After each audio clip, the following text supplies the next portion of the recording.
நீங்க இந்த வீடியோ பார்த்துட்டு இருக்க இதே நேரத்தில் இந்தியன் கவர்மெண்ட் வந்து ஒரு அனௌன்ஸ்மெண்ட் பண்றாங்க. WhatsApp, Facebook, Instagram, YouTube, Telegram இது மாதிரியான சோசியல் மீடியாவை இந்தியன் கவர்மெண்ட் பேன் பண்றாங்கன்னு ஒரு அனௌன்ஸ்மெண்ட் வருது. சும்மா பேச்சுக்கு தான் சொன்னேன். ஆனா நம்ம பக்கத்து கண்ட்ரியான நேபாளில் சோசியல் மீடியா பேன் பண்ணனால பெரிய கலவரமே நடந்துகிட்டு இருக்கு. நாடே பத்தி எரிஞ்சுக்கிட்டு இருக்கு. சோசியல் மீடியா பேன் பண்ணாங்கன்னா அங்க இருந்த பொதுமக்கள் வந்து கவர்மெண்ட்டுக்கு அகைன்ஸ்டாவே ப்ரொடெஸ்ட் பண்ணி அங்க இருக்கிற கவர்மெண்ட் பில்டிங் எல்லாத்தையுமே அடிச்சு உடைச்சு எல்லாத்தையுமே தீ வச்சிருக்காங்க. அந்த நாட்டோட பிரதமரே ரிசைன் பண்ணிட்டு போற அளவுக்கு கலவரம் ரொம்ப பெருசா இருக்கு. இது மாதிரியான பீப்புள் யூஸ் பண்ணக்கூடிய சோசியல் மீடியா பிளாட்ஃபார்மை ரஷ்யா வந்து பேன் பண்ணிருக்கு. அதை பத்தி தான் இந்த வீடியோல டீடைலா பார்க்க போறோம். வீடியோ ஸ்டார்டிங்ல இந்தியாவும் இதே மாதிரி சோசியல் மீடியா பிளாட்ஃபார்மை பேன் பண்ணுவாங்கன்னு சொல்லியிருப்பேன். அது ஏன்னு சொல்றேன்னா, ரீசெண்டா சைனாவில் நடந்த SOG சமிட்ல சைனா, இந்தியா, ரஷ்யா இந்த 3 கண்ட்ரியோட பிரதமரும் அதுல கலந்துருந்தாங்க. இந்த 3 நாட்டோட அதிபருமே ஒன்னா அந்த பிக்சரை கூட நம்ம சோசியல் மீடியால பார்த்திருப்போம்.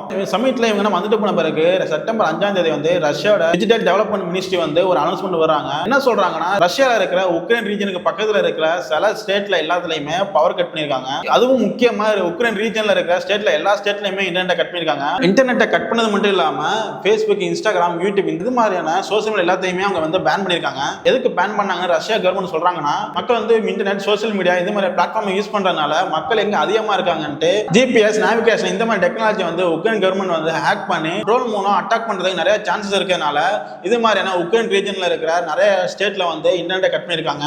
அது மாதிரி சோசியல் மீடியா வந்து ஓவரால் வந்து ரஷ்யா ஃபுல்லா பேன் பண்ணிருக்காங்க. அதுக்கு அவங்க என்ன சொல்யூஷன் சொல்றாங்கன்னா, ஒயிட் லிஸ்ட்னு ஒரு விஷயத்தை இன்ட்ரோடியூஸ் பண்றாங்க. இந்த ஒயிட் லிஸ்ட் என்னன்னா, ரஷ்யால இருக்கிற ஓன் டெக் கம்பெனிஸ் பில்ட் பண்ண ஆப், வெப்சைட், அதே மாதிரி கவர்மெண்ட் யூஸ் பண்ணக்கூடிய வெப்சைட், அதே கவர்மெண்ட் யூஸ் பண்ண ஆப் இது மாதிரியான எல்லாத்தையுமே ஓன் டெக் கம்பெனியை கிரியேட் பண்ண ஆப் இது மட்டும் தான் யூஸ் பண்ணணும்னு ரஷ்யா கவர்மெண்ட் சொல்லியிருக்காங்க. இந்த ஒயிட் லிஸ்ட்ல வந்து என்னென்ன இன்க்ளூட் பண்ணிருக்காங்க, என்னென்ன இன்க்ளூட் பண்ணணும்னு பார்க்கலாம். அதே ரஷ்யால இருக்கிற ஓன் டெக் கம்பெனிஸ் பில்ட் பண்ண ஆன்லைன் கவர்மெண்ட் பிளாட்ஃபார்ம் யூஸ் பண்ணலாம். அதே மாதிரி இ-காமர்ஸ்க்கு வந்து அவங்க ஓனா பில்ட் பண்ண வெப்சைட் இல்ல ஆப் யூஸ் பண்ணலாம். அவங்க வந்து வாட்ஸ்அப் ஆல்டர்னேட்டிவா மேக்ஸ்னு ஒரு மெசேஜ்ல இன்ட்ரோடியூஸ் பண்ணிருக்காங்க.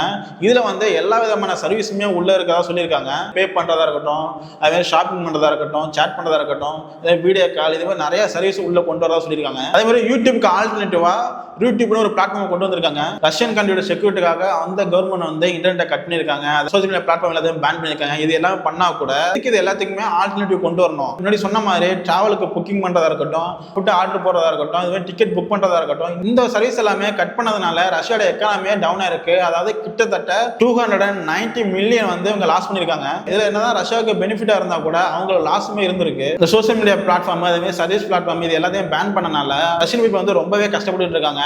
எதுவுமே அவங்களால யூஸ் பண்ண முடியல, மணி டிரான்ஸ்ஃபர் பண்ண முடியல, பேங்கிங் பண்ண முடியல, அதே மாதிரி டிராவல் பண்ண முடியல, அதே மாதிரி ஃபுட் ஆர்டர் பண்ண முடியல. இந்த மாதிரியான ப்ராப்ளம் வந்து அவங்களுக்கு ரொம்பவே அதிகமா இருக்கு. பர்சனல் டேட்டா வந்து லீக் ஆயிடும், ஹேக் ஆயிடும், அதே மாதிரி end-to-end encryption வந்து சரியா ஒர்க் ஆகல.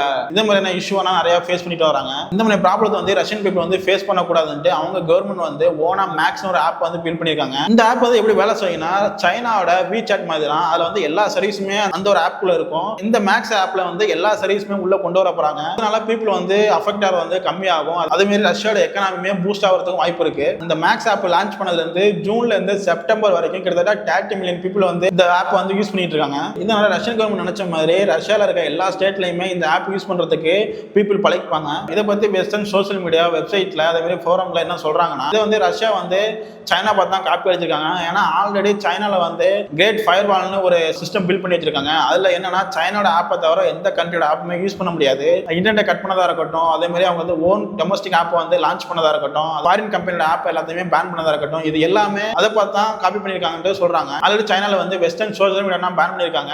ரஷ்யாலையும் வெஸ்டர்ன் சோசியல் மீடியா எல்லாத்தையும் பேன் பண்ணிட்டாங்க. அடுத்து இந்தியாலையும் இதே சோசியல் மீடியா பேன் பண்ணாங்கன்னா இங்க இருக்க யூசர்ஸ் எல்லாமே அஃபெக்ட் ஆவாங்க. அதே ஃபுட்டா இருக்கட்டும், டெலிவரியா இருக்கட்டும், இ-காமர்ஸா இருக்கட்டும், அதே மாதிரி டிக்கெட்டிங் ஆப்பா இருக்கட்டும், நீங்க இந்த வீடியோ பார்த்துட்டு இருக்க யூடியூபா இருக்கட்டும், இது எல்லாமே வெஸ்டர்ன் டெக் கம்பெனி பில்ட் பண்ண சோசியல் மீடியா ஆப், வெப்சைட் எல்லாத்தையுமே நம்ம யூஸ் பண்ணிட்டு இருக்கோம். இது எல்லாத்தையும் பேன் பண்ணிட்டோம்னா எக்கானமி ரொம்பவே அஃபெக்ட் ஆகும். அதே பீப்புள் ரொம்பவே சஃபர் ஆவாங்க. இன்ஸ்டாகிராம், ஃபேஸ்புக், வாட்ஸ்அப், யூடியூப் இதெல்லாம் டிபெண்ட் பண்ணிக்க கண்டென்ட் கிரியேட்டர் ரொம்ப அஃபெக்ட் ஆவாங்க. அவங்களோட எக்கானமி டவுன் ஆகும். சோசியல் மீடியா டிபெண்ட் பண்ணிக்க பிசினஸ் எல்லாமே அஃபெக்ட் ஆக நிறைய வாய்ப்பு இருக்கு. இந்தியாவோட ஓன் டெக் கம்பெனிஸ் பில்ட் பண்ற ஆப் இருக்கட்டும், சோசியல் மீடியா இருக்கட்டும், இது எல்லாத்தையும் நீங்க யூஸ் பண்றது வந்து நீங்க சப்போர்ட் பண்ணுவீங்களா? ஆல்ரெடி நாங்க யூஸ் பண்ணிட்டு இருக்க வாட்ஸ்அப், யூடியூப் இதே நாங்க யூஸ் பண்ணிக்கிறோம், இதுவே ரொம்ப கன்வீனியன்ட்டா இருக்கு. இதை பத்தி உங்களோட ஒப்பீனியன் வந்து கமெண்ட் செக்ஷன் சொல்லுங்க. இந்த வீடியோ ரொம்ப இன்ஃபர்மேட்டிவா இருந்துச்சுன்னா வீடியோக்கு லைக் பண்ணிட்டு சேனலை சப்ஸ்கிரைப் பண்ணுங்க.